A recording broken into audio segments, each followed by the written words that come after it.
Salam budaya, teman-teman semuanya. Semoga sehat selalu.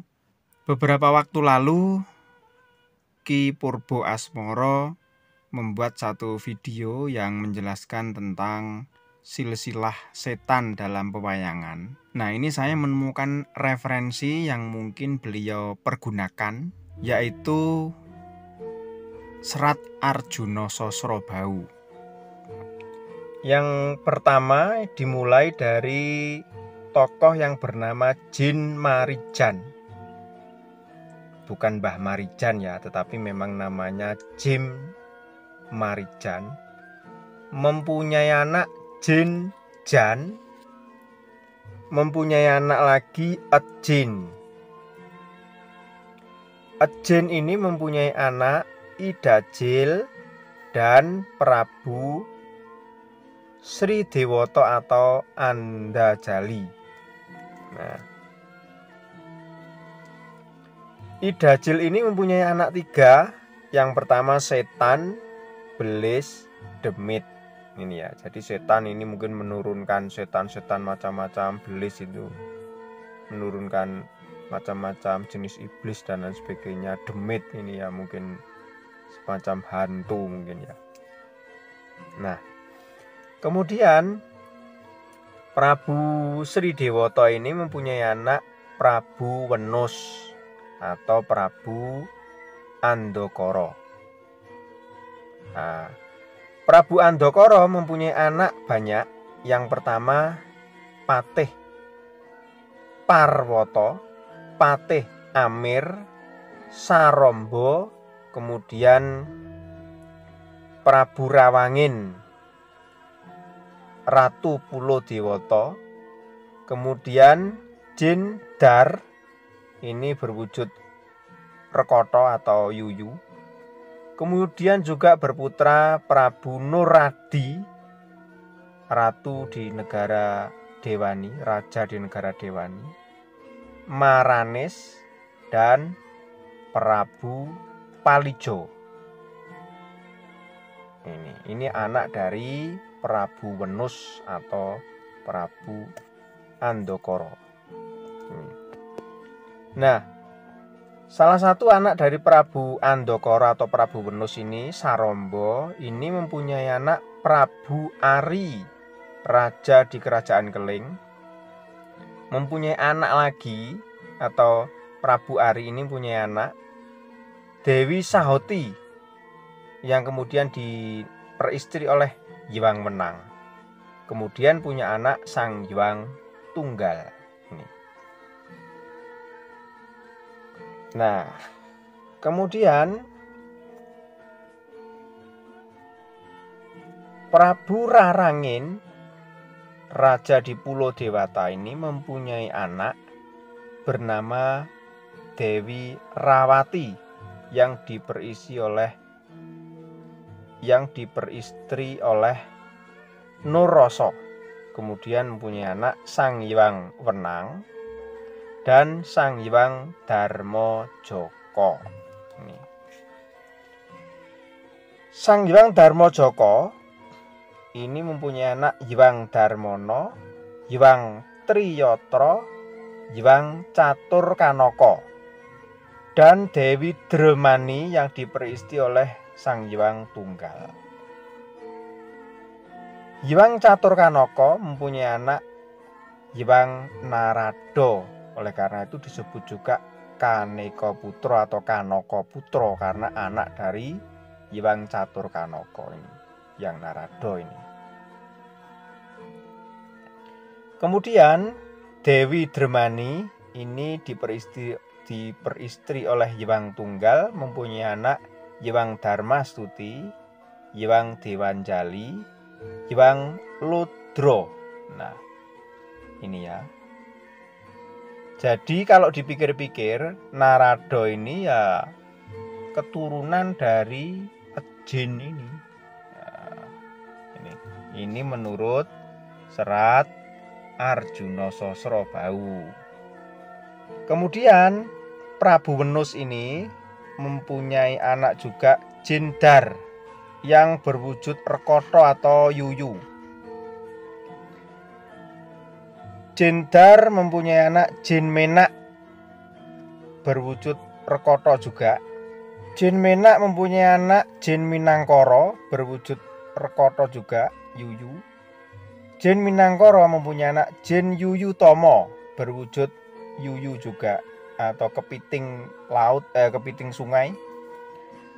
Jenyuyutama mempunyai anak Prabu Rekototama, raja para Jin Yuyu Samudra, berarti kepiting ya, raja jin kepiting. Kemudian Prabu Rekototama mempunyai anak Dewi Rekotowati yang diperistri oleh Sang Hyang Tunggal.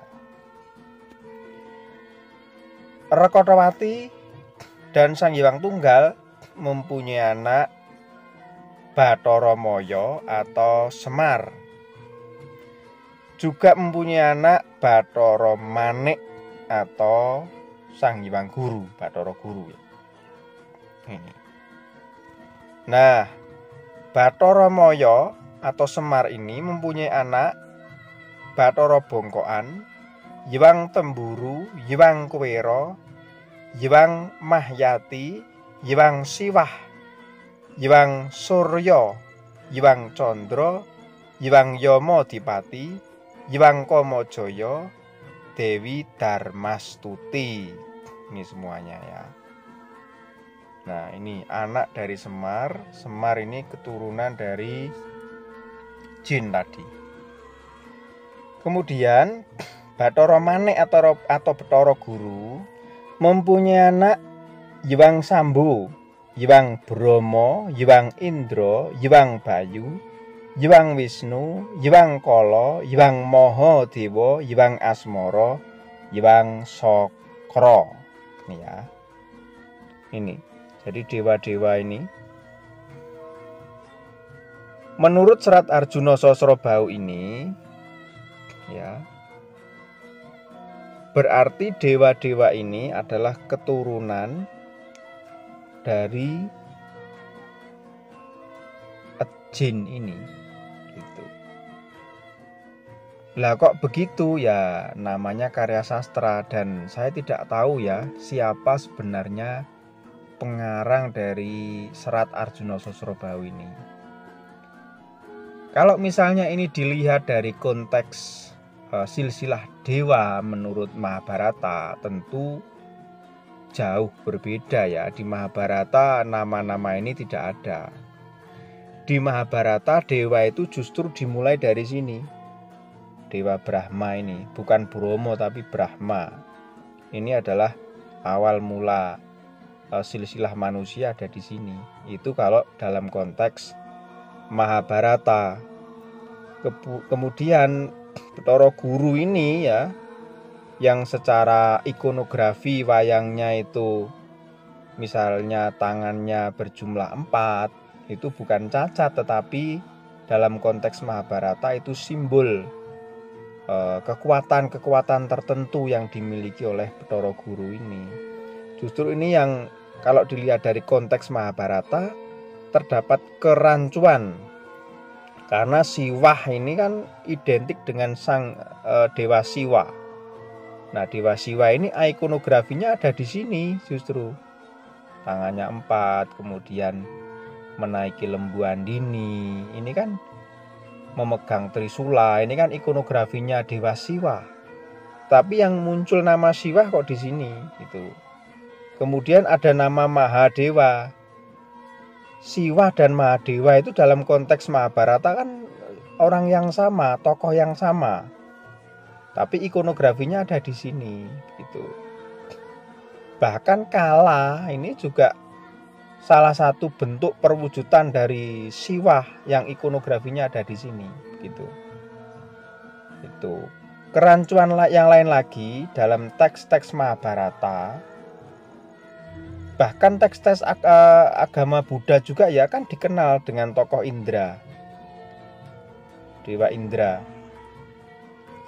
Ini namanya sama dengan, jadi tokoh Dewa Indra dan Sakra ini sebenarnya kan satu orang yang sama. Tokohnya satu tapi namanya ada 2. Tapi di sini uniknya ini kok menjadi dua tokoh gitu. Jadi dua tokoh nih di sini. Indra sendiri, Sakra sendiri gitu. Gitu. Yamadipati ini kalau dalam konteks Mahabharata ini ya sama dengan Kala sebenarnya. Gitu. Kuwero ini dewa kalau di